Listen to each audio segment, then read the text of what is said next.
Bapak Ibu sekalian, melanjutkan kajian tadi kemarin subuh dan kemarin siang, bahwa merujuk kepada surat At-Tahrim, surat 66 ayat 6. Ini adalah surat atau ayat yang berkaitan tentang kewajiban orang tua untuk berbakti kepada anak. Jadi selama ini yang kita sebutkan kemarin, sering sekali kita tidak adil. Selalu yang kita minta untuk berbakti kepada orang tua anak terus. Pokoknya anak yang berbakti, anak yang durhaka. Tapi jarang dibahas orang tua yang berbakti, orang tua yang durhaka. Padahal di hari kiamat yang pertama sekali ditanya oleh Allah, bakti itu bukan bakti anak ke orang tua, tapi bakti orang tua kepada anak. Merujuk kepada surat At-Tahrim, surat 66 ayat 6. Allah Subhanahu wa taala berfirman, A'udzu billahi minasyaitonir rajim. Bismillahirrahmanirrahim. Ya ayyuhalladzina amanu, wahai orang-orang yang beriman. Bapak Ibu, kita semua beriman ya? Betul? Alhamdulillah. Kata Allah, ya ayyuhalladzina amanu, wahai orang-orang yang beriman, qu anfusakum wa ahlikum naro. Jaga dirimu dan keluargamu dari api neraka. Jadi kewajiban yang mendidik anak, menurut para ulama, kewajiban yang mendidik anak bukan sekolah. Kewajiban mendidik anak adalah rumah. Tapi ayat ini anehnya di abad 21, ku anfusakum wa ahlikum naro, ayat ini sekarang pindahnya ke sekolah, bukan ke rumah lagi. Makanya kata pakar pendidikan, di rumah itu pendidikan, kalau di sekolah itu pengajaran, bukan pendidikan. Maka jemaah, kenapa? Karena anak di sekolah tidak lama Bapak Ibu. Datang jam 8, pulang jam 2. Datang jam 8, pulang jam 4. Dia banyak di rumah. Apalagi hari ini banyak guru yang disalahkan. Padahal yang bikin salah orang tua. Ketika anaknya sudah diperbaiki di sekolah, kemudian pulang ke rumah, dibiarkan main HP, dibiarkan lihat TV, dibiarkan internet segala macam, kan rusak. Udah rusak, balikkan ke sekolah, diperbaiki lagi, pulang ke rumah, rusak lagi. Yang disalahkan siapa? Mana guru-guru? Ada di sini guru-guru? Yang disalahkan siapa? Guru. Harusnya jangan guru yang disalahkan. Yang punya anak situ, yang bertanggung jawab di hari kiamat ya orang tua. Makanya dalam satu hadis Allah mengatakan kullu mauludin yuladu alal fitrah. Setiap anak lahir ke dunia semuanya bersih, putih, suci. Enggak ada anak lahir ke dunia langsung pandai mencarut, ada enggak? Enggak ada. Jadi Allah itu seolah-olah ingin mengatakan ke orang tua, ketika anak Anda baru lahir, dia kan putih seperti kertas. Lalu kenapa lama-lama dia hitam? Lalu kenapa lama-lama dia durhaka kepada orang tuanya? Lama-lama durhaka kepada guru-gurunya. Bapak Ibu yang dimuliakan Allah Subhanahu wa taala, maka dalam Islam yang paling pertama dan utama dididik adalah orang tua, bukan anak. Makanya kata Imam Az-Zarnuji dalam kitab Ta'lim Muta'allim, la budda fit tafaqquh wa ta'allum ila jiddis salasati. Harus dalam pendidikan itu ada 3 komponen. Yang pertama al-ustaz, guru. Yang kedua al-muta'allim, murid. Yang ketiga al-ab in kana ahya, orang tua kalau masih hidup. Dari yang 3 ini, 3 komponen pendidikan, orang tua, murid atau anak, kemudian orang guru. Yang paling penting adalah orang tua. Inti pendidikan pertama dan utama orang tua, bukan murid apalagi guru. Maka Bapak Ibu yang dimuliakan Allah Subhanahu wa taala, pendidikan itu harus paling banyak di rumah, bukan di sekolah. Tapi kita tahu bahwa orang tua tidak semua bisa jadi guru. Tapi yang harus kita pahami Bapak Ibu, guru itu bukan profesi. Semua kita harus jadi guru, minimal guru untuk anak-anak kita. Jadi ketika orang tua tidak bisa mendidik, maka barulah diserahkan kepada guru. Dan oleh ulama dibagi orang tua 3 macam. Pertama, orang tua yang ideal. Yang kedua, orang tua lumayan. Yang ketiga, orang tua yang kurang ajar. Jadi kalau anaknya sama dia, anaknya makin rusak. Anaknya sama dia, anaknya makin nakal. Kalau orang tua ideal itu dia nggak usah pakai guru. Dia memang anaknya itu dididik 100% sama orang tuanya. Makanya ulama dulu sebagian mereka bikin kitab yang dibikin untuk anaknya. Memang dia mampu mendidik anaknya. Ketika dia nanti sudah tidak mampu lagi mendidik anaknya, barulah diserahkan ke guru. Berarti dia orang tua lumayan. Tapi ada juga orang tua yang nomor 3, rusak. Kalau anaknya dengan dia, makin rusak anak dia. Nah, ini segerakan untuk diserahkan kepada guru. Tapi guru yang betul-betul guru. Maka Bapak Ibu yang dimuliakan Allah Subhanahu wa taala, kita ingin menyampaikan bahwa masalah keluarga ini sangat penting. Makanya kalau ada lagunya, harta yang paling berharga adalah keluarga. Mana lebih mahal, keluarga atau karir, Bapak Ibu? Hah? Mana yang lebih mahal, keluarga atau karir?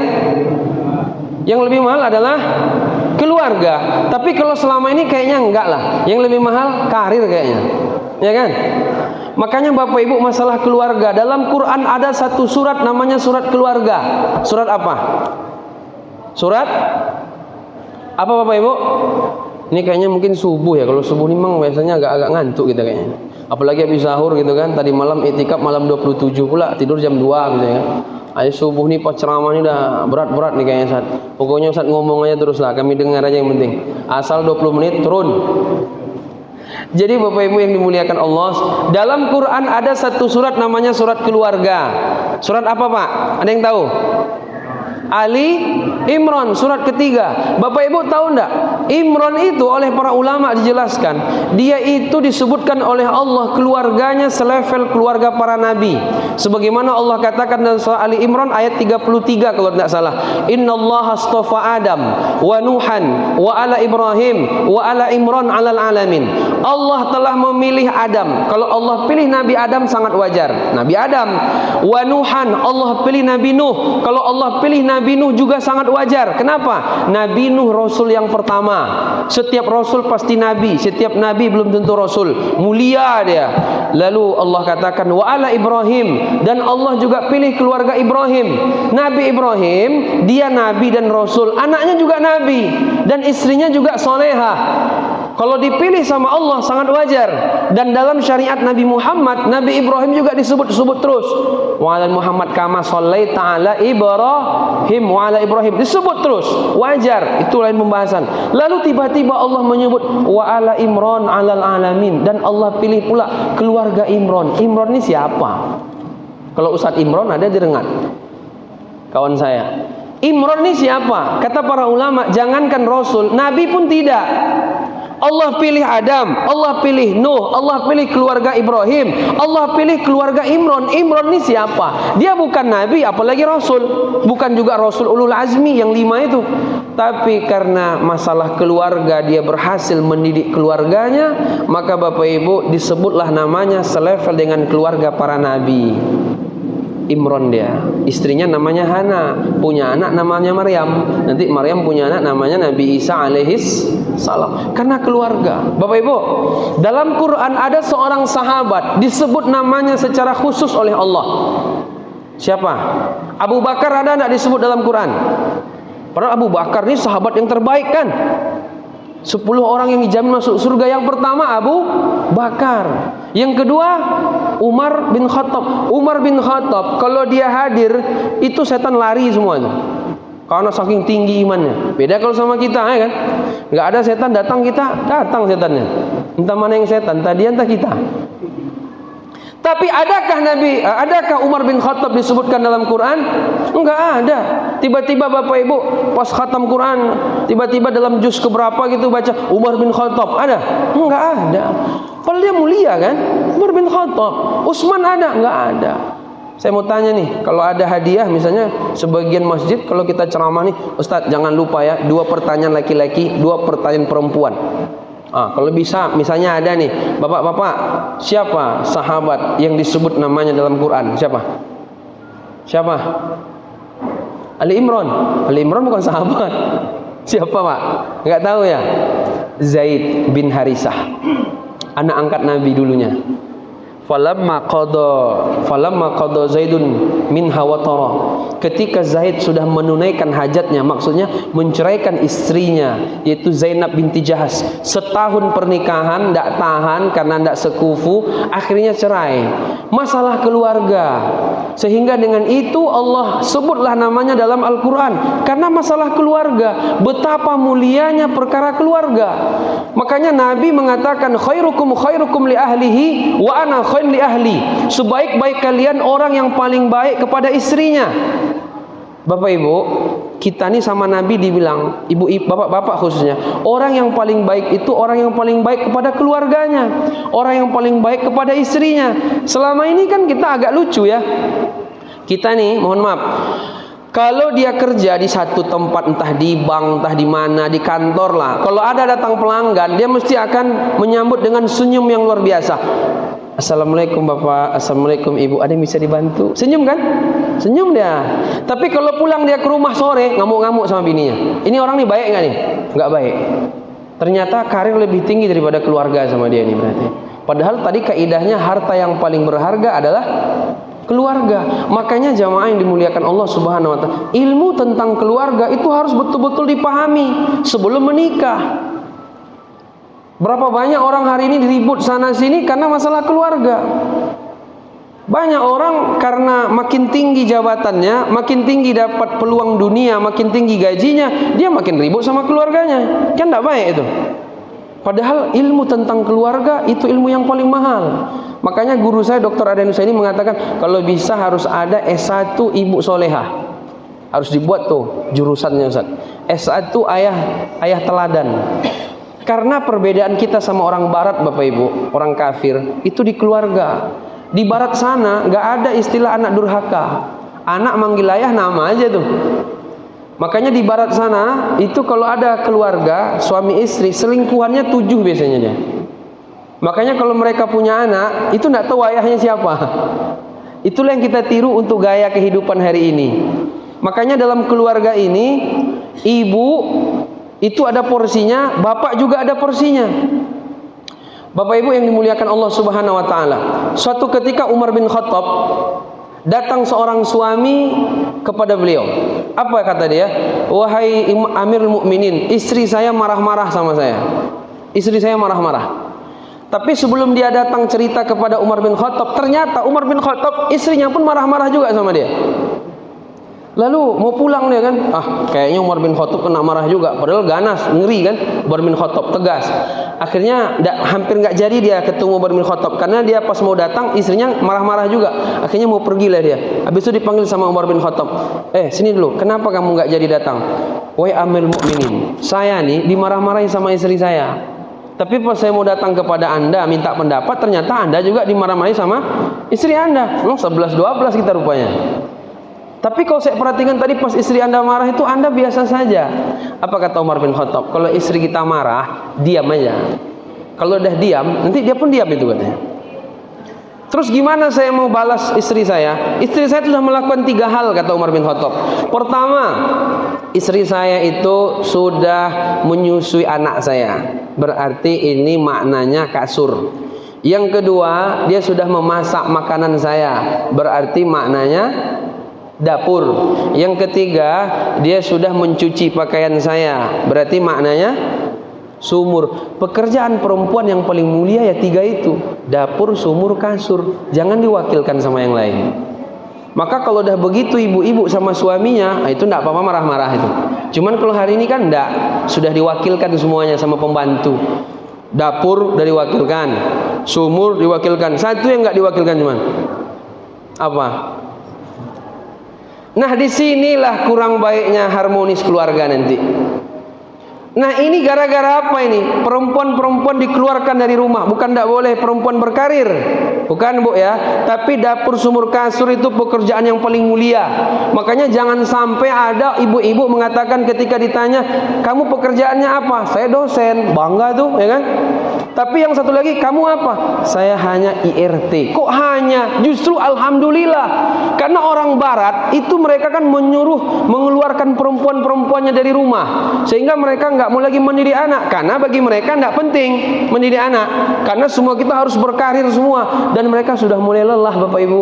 Makanya Ustaz Budi Azhari dalam buku beliau Sentuhan Parenting Nabawi, beliau membuat satu judul, Ibu Pulanglah. Ibu tuh pulanglah ke rumah maksudnya, sama anak-anaknya. Makanya anak-anak tuh dididik sama orang tua, khususnya ibu 7 tahun ke bawah, itu ibu tuh al-ummahatu madrasatul ula. Ibu sebagai guru, ayah kepala sekolah. Itu dalam salah satu buku saya baca tentang parenting itu, ibu sekolah pertama bagi orang tua. Tapi ibu menjadi guru, ayah jangan lupa, ayah jadi kepala sekolah. Karena dalam Quran itu Bapak Ibu, kalau kita perhatikan ada 17 ayat anak komunikasi dengan orang tua, 14 ayat komunikasi dengan ayah, 2 ayat komunikasi dengan ibu, 1 ayat komunikasi dengan keduanya. Dalam Quran yang paling banyak ayat berbicara tentang anak dengan ayah 14, dengan ibu 2. Padahal setiap hari kan ibu yang banyak komunikasi sama anak. Ternyata intinya semua terletak pada ayah. Ketika ibunya mengatakan, jangan makan pakai tangan kiri wahai anakku. Pagi jangan makan pakai tangan kiri, siang dibilang juga gitu, malam dibilang juga gitu. Tiba-tiba ayahnya pulang dari kerja malam hari, minum makan langsung tangan kiri. Apa yang diajarkan sama ibunya hancur semua itu Bapak Ibu. Ayah semuanya. Makanya Nabi Yakub, Nabi siapa? Nabi Yusuf, anak Nabi Yakub. Nabi Yusuf itu ketika digoda sama perempuan yang cantik, Imratul Aziz, walaqad hammat bihi wa hamma biha. Nabi Yusuf itu udah suka sama perempuannya yang kita bilang Zulaikha itu. Tapi ada yang bilang ini namanya enggak ini, tapi terserah kita sebut aja Zulaikha. Walaqad hammat bihi wa hamma biha. Ketika Nabi Yusuf itu suka dengan perempuan tuh suka sama Nabi Yusuf. Nabi Yusuf udah mulai suka juga. Hampir melakukan satu hal yang tidak diinginkan. Tapi Bapak Ibu tahu enggak, ternyata kata para ulama tafsir, ketika itu tidak jadi Nabi Yusuf melakukan dan nggak mau Nabi Yusuf, yang terbayang sama dia ayahnya. Ya siapa? Yakub. Seolah-olah Nabi Yakub mengatakan, wahai anakku, jangan kamu lakukan itu pekerjaan orang-orang bodoh. Akhirnya dia pun lari. Yang diingatnya siapa? Ayahnya. Maka Bapak Ibu yang dimuliakan Allah, betapa perkara keluarga ini sangat penting. Jadi jangan diremehkan masalah keluarga. Pendidikan itu intinya di rumah. Adapun di sekolah itu pengajaran. Makanya nanti di hari kiamat yang paling pertama Allah tanya bukanlah bakti anak ke orang tua, tapi bakti orang tua kepada anak. Kapan orang tua berbakti kepada anak? Ketika anak masih kecil. Kapan anak berbakti kepada orang tua? Ketika anaknya sudah besar.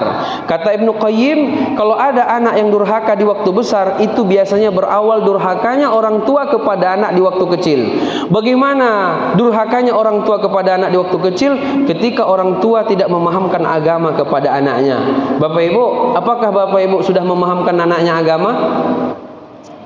Selama ini yang diajarkan apa selama ini? Kadang joget-joget, TikTok. Itu yang salah itu, tidak benar itu.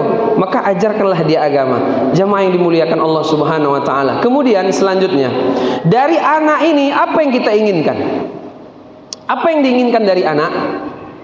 Kalau kemarin kita sebutkan dalam pasal 31 ayat 3 di konstitusi di Indonesia, tujuan pendidikan adalah 3. Bagaimana meningkatkan iman, takwa, akhlak mulia. Yang pertama iman. Inna akramakum indallahi atqakum. Takwa. Kemudian akhlak yang mulia. Hari ini anak-anak kita yang kurang adalah akhlaknya Bapak Ibu. Makanya kan sampai disebutkan oleh Abdullah bin Mubarak, kanal adabu yakunu sulusaddin. Adab atau akhlak dalam agama kita ini 2/3. Kalau agama dibagi sepertiga, 2/3-nya itu adab, 1/3-nya baru yang lain. Makanya Imam Ruwaim juga menasihati anaknya. Apa kata dia kepada anaknya? Ij'al ilmaka milhan waj'al adabaka daqiqan. Wahai anakku, jadikan ilmumu seperti garam, kemudian jadikan adabmu itu seperti tepung. Jadi Bapak Ibu, poin kedua yang mau kita sampaikan, inti dari anak hari ini adalah adab mereka. Sampailah para ulama mengatakan al-adab fawqal ilm. Adab lebih tinggi daripada ilmu. Adab. Makanya dalam pendidikan tuh ada 3 istilah Bapak Ibu. Yang pertama ilmu 5%, skill 10%, attitude, adab, sopan santun 85%. Tapi apa yang terjadi? Hari ini sekolah-sekolah itu lebih banyak mendidik anak cuman fokus di ilmu. Kalau guru hanya cuman transfer ilmu, kalau abad 21 nih, sebenarnya kita nggak butuh guru lagi hari ini. Kenapa Bapak Ibu? Karena sudah ada YouTube sama Google. Ya kan? Kalau cuman transfer ilmu, YouTube sama Google sudah ada. Makanya kita nggak butuh guru. Tapi yang nggak bisa dilakukan oleh YouTube sama Google adalah penanaman nilai, menanamkan ilmu. Kalau ngajarkan ilmu udah sering hari ini, tapi menanamkan ilmu ini yang kurang, tertanam ilmu itu dalam hati dia itu yang jarang. Makanya guru nggak bisa hanya yang penting ngajar pulang. Dia harus menanamkan. Makanya pendidikan nggak cukup di taklim, tapi harus kepada tarbiyah, bahkan takdib, yaitu penanaman adab kepada anak. Karena YouTube Google sudah ada. Saya Bapak Ibu nggak pernah kita kuliah SMK bagaimana cara memperbaiki ini. Kita cuma hidup di pesantren. Tapi di rumah saya kulkas rusak, mesin cuci pernah ada bocor sedikit. Saya buka YouTube, saya perhatikan, oh begini caranya. Habis itu saya perbaiki, bisa. Itu kan ilmu saja itu. Dan kalau cuman hanya itu hari ini yang diandalkan, sekali lagi kita nggak butuh guru. Kenapa? Karena ilmu itu sudah banyak tersebar di YouTube sudah ada, di Google sudah ada. Bahkan Google, YouTube bisa mengalahkan profesor. Maka jamaah yang dimuliakan Allah Subhanahu wa taala, maka daripada itu merujuk kepada ayat ku anfusakum wa ahlikum naro, kata Ali bin Abi Thalib, adibuhum wa allimuhum. Anak-anak kalian itu ajarkan mereka adab, setelah diajarkan adab baru ajarkan mereka ilmu. Adab dulu baru ilmu. Meskipun nanti definisi adab berbeda-beda para ulama, tapi secara umum ajarkan mereka adab dulu kemudian baru ilmu. Jangan ajarkan ilmu kepada orang yang tidak beradab. Karena kalau ada orang yang tidak beradab diajarkan ilmu, itu kata para ulama sama seperti pencuri dikasih pisau. Dia makin pintar tapi nanti merusak. Makanya kalau kita kaji nanti Bapak Ibu, anak-anak kita hari ini dibagi jadi 4 macam. Yang nomor 4, anak pintar tapi jahat. Anak pintar tapi jahat. Jadi dia sekolah tapi jahat. Makanya kata KPK 86% koruptor itu S2. 86% koruptor S2. Kemudian yang nomor 3, anak jahat tapi goblok. Itu agak mending sedikit tuh.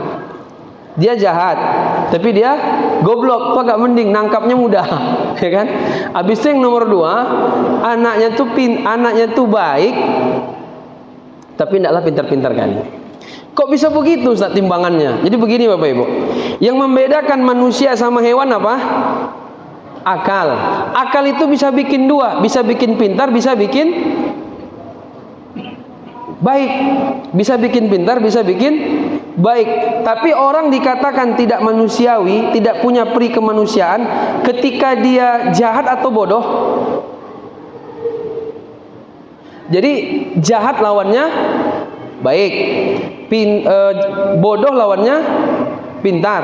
Akal kan bisa bikin 2, bisa bikin pintar, bisa bikin baik. Orang dikatakan tidak manusiawi, tidak punya peri kemanusiaan atau kurang ajar ketika dia bodoh atau ketika dia jahat?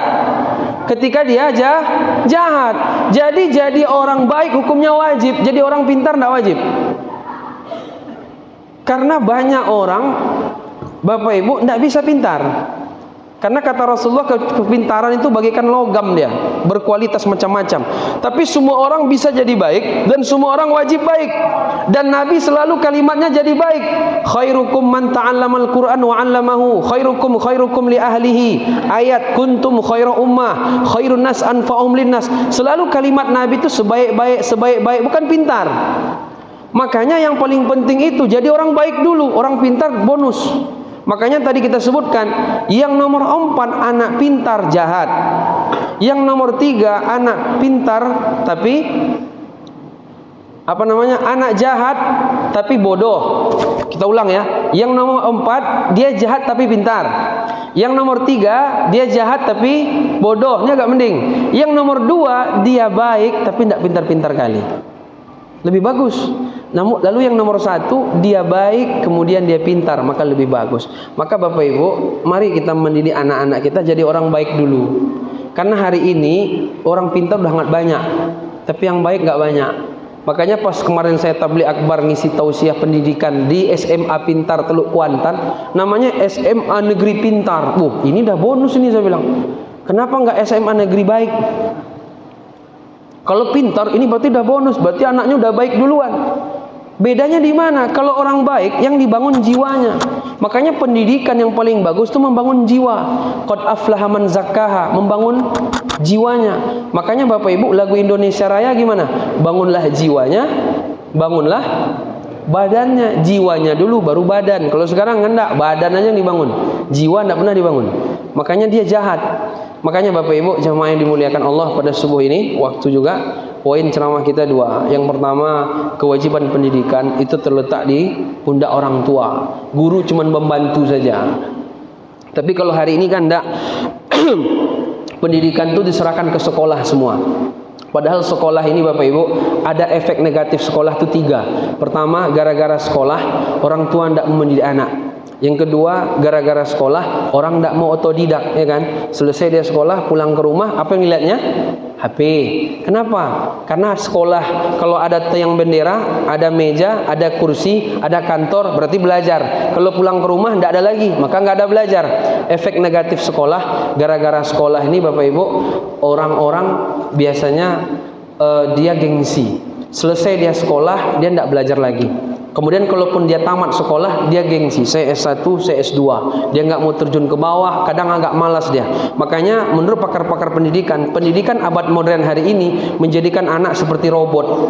Makanya orang banyak hari ini makin tinggi sekolah, makin tidak kenal orang sekitar dia. Kenapa? Karena pendidikannya gaya robot. Itu kita tidak inginkan. Karena pendidikan yang baik itu menjadikan orang jadi orang baik, sebaik-baik orang yang bermanfaat bagi orang lain. Maka sehingga dia akan mesti respon dengan lingkungan dia. Dan itu saya buktikan Bapak Ibu. Saya punya tetangga di Bukit Tinggi sana, samping kanan saya dosen, samping kiri saya dosen. Tapi mereka nggak kenal sama kita. Kita berusaha untuk kenal sama mereka, tapi mereka juga biasa saja sama kita. Ini berarti efek pendidikan di abad 21 menjadikan orang robot, tidak punya rasa.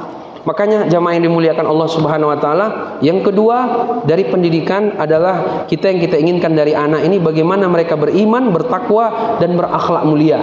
Jangan fokus bagaimana mendidik anak jadi anak pintar. Itu tidak baik kayak gitu tuh. Tapi jadikanlah anak baik dulu, kalau nanti dia pintar maka bonus dia. Wallahu a'lam bishawab. Saya rasa tidak ada tanya jawab Bapak Ibu ya. Tidak ada ya? Cukup sekian. Subhanaka Allahumma rabbana wa bihamdika asyhadu an la ilaha illa anta astaghfiruka wa atubu ilaik. Assalamualaikum warahmatullahi wabarakatuh.